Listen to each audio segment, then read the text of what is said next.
Mm. I'm living in Kharkov, Ukraine, while the battle for the city rages just outside of it. Uh, I hear bombings and whatnot, like coming from the southwest of the city, perhaps, but like I could be completely wrong, you know? I mean, like it's these large, loud rumbling noises.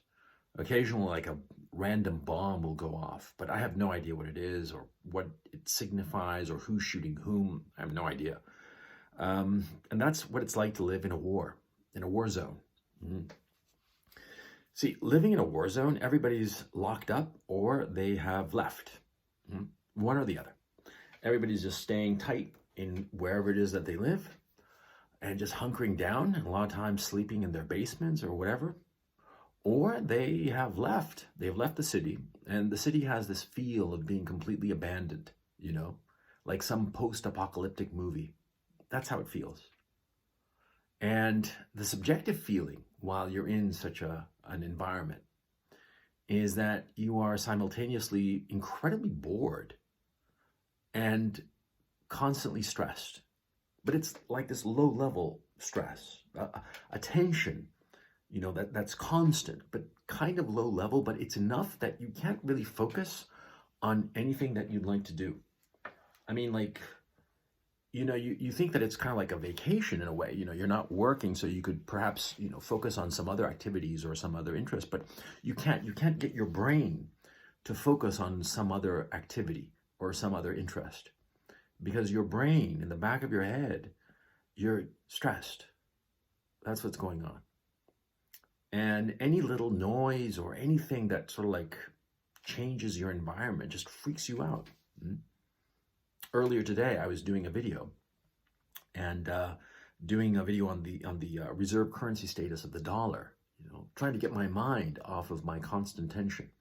And the video was going very well. I recorded roughly 6 minutes, almost 7 minutes of the video, and then all of a sudden I heard some random noise, and I stopped and I couldn't continue, and I had to go and check it out. And it was nothing, of course. It was nothing, but it took me a good half hour to settle down. Now, this tension, of course, it's not just the war, in my own case at any rate. It's also the fact that I've had to go underground, as some of you may know. Some of Zelensky's goons are kind of after me. And I've been paying a lot of attention to some of the other people who have been victimized by the Zelensky regime, the current government in charge of Ukraine. You know, like a couple of mayors have been killed.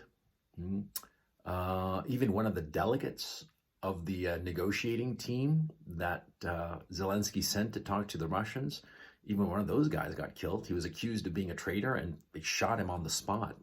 You know, his secret police. And there's a lot of rumors that a lot of journalists have also been disappeared. Because what seems to be the modus operandi is that they'll have the police pick up somebody for questioning, and or some Azov goons or one of the other various neo-Nazi militias that are aligned with the Zelensky regime and seem to have taken over the regime, quite frankly. And, you know, these goons or the police will pick up somebody and hand him over to the SBU. The SBU is the Ukraine version of the KGB. And then things go south. They even picked up a member of the Ukraine parliament. Oh, yeah. And there's rumors that a lot of journalists who are, you know, who don't toe the line of the Zelensky regime have disappeared, but nobody's really sure. Because right now, about, 2 million people have left Ukraine for Europe, for Poland and Romania and Hungary. And maybe twice that number, maybe 4 million people have moved internally, okay?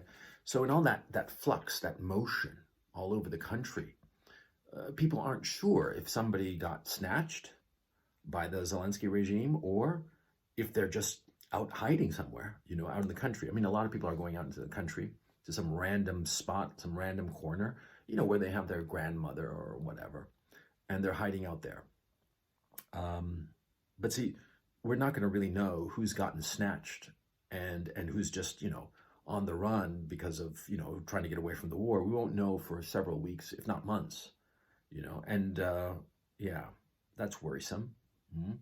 Being underground is tense, you know, because you're stressed out thinking that, um, you know, you might get the knock on the door, mm, and uh, and they're there for you, to pick you up and take you away, and God knows what'll happen to you. I mean, it's going to be gruesome one way or the other. Okay, it's not going to be fun, mm? And so it's a little unnerving, yeah. And so you're constantly stressed. Mm. At least I am. And some of the people I've interacted with who are here too, they're not in the same location as I am, but well, yeah, same thing. They're stressed, and uh, and we all obsessively talk about the news, and we all obsessively talk about people who've also been disappeared. It's stressful, mm, and really boring because there's nothing to do. Just wait around. Just wait around and wait around some more. Mm. And you can't control anything, and you can't do anything. You can't do anything to change the situation. I mean, you can flee, but especially if you're, on some list of somebody, it's easy for them to track you down. I mean, modern technology, baby. You buy a train ticket or something, or if anybody puts you on any kind of computer system, it's just a matter of time before they pick you up. So you make sure that you're not on any computer system, and you make sure to avoid authority. Yeah, and wait until things, change one way or the other. Yeah, that's what it's like to be in a war. That's what it's like to be in a war zone. Boring and stressful. That's all for today.